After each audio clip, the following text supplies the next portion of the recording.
नमस्ते दोस्तों, मैं हूँ तितली। कहानी सबको अच्छा लगता है। कहानी सुनने से थोड़ा माइंड फ्रेश हो जाता है। कहानी से हमको बहुत कुछ सीखने को मिलता है। आज आपको सुनाने जा रही हूँ मूर्खों का बहुमत। इस कहानी से बहुत कुछ सीखने को मिलेगा। मूर्खों का बहुमत। किसी जंगल में एक उल्लू रहता था।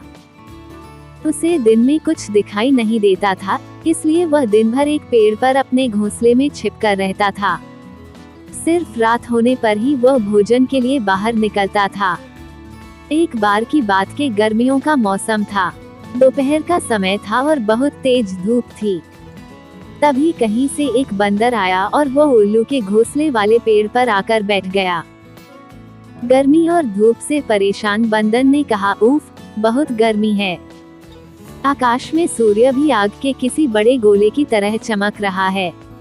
बंदर की बात को उल्लू ने भी सुन लिया। उससे रहा नहीं गया और बीच में ही बोल पड़ा, यह तुम झूठ कह रहे हो। सूर्य नहीं, बल्कि अगर चंद्रमा के चमकने की बात कहते तो मैं इसे सच मान लेता। बंदर बोला, भला दिन में चंद्रमा कैसे चमक सकता है? वह तो रात में चमकता है और यह दिन का समय है, तो दिन में सूर्य ही चमकेगा। यही कारण है कि सूर्य की तेज रोशनी की वजह से बहुत ज्यादा गर्मी हो रही है। उस बंदर ने उल्लू को अपनी बात समझाने का बहुत प्रयास किया कि दिन में सूरज ही चमकता है, चंद्रमा नहीं, लेकिन उल्लू भी अपनी ही जिद पर अड़ा था। इसके बाद उल्लू ने कहा, चलो हम दोनों मेरे एक मित्र के पास चलते हैं, वही इसका निर्णय करेगा। बंदर और उल्लू दोनों एक दूसरे पेड़ पर गए। उस दूसरे पेड़ पर उल्लुओं का एक बड़ा झुंड रहता था। उल्लू ने सभी को बुलाया और उनसे कहा कि दिन में आकार में सूर्य चमक रहा है या नहीं, यह तुम सब मिलकर बताओ। उल्लू की बात सुनकर उल्लुओं का पूरा झुंड हंसने लगा। वह बंदर की बात का मजाक उड़ाने लगे। उन्होंने कहा, नहीं, तुम बेवकूफों जैसी बात कर रहे हो।